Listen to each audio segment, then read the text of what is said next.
ito na nga mga boss ang pagtatagdag natin sa ating sisig series. By the way, ako nga po uli si Dong, isang sisig vendor.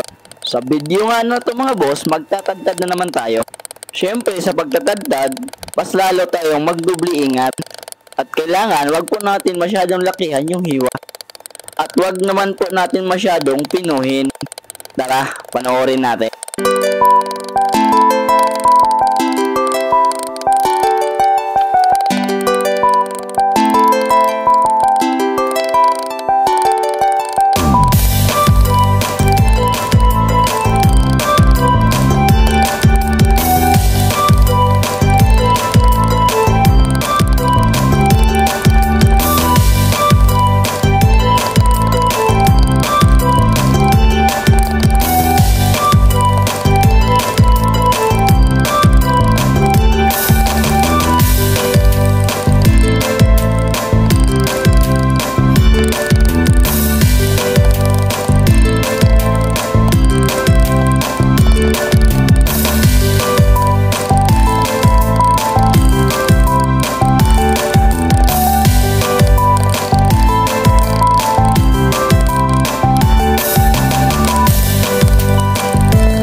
At sa punto na to mga boss, tapos na po tayo magtatagdad.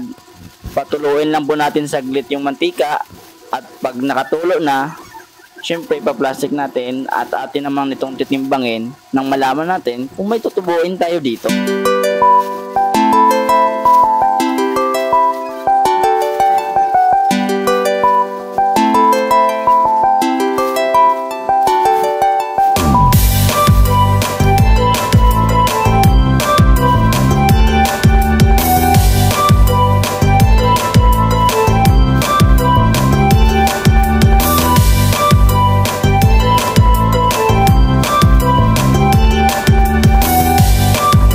Sa next video mga boss, magsaserve na naman tayo. Maraming salamat ulit sa panonood.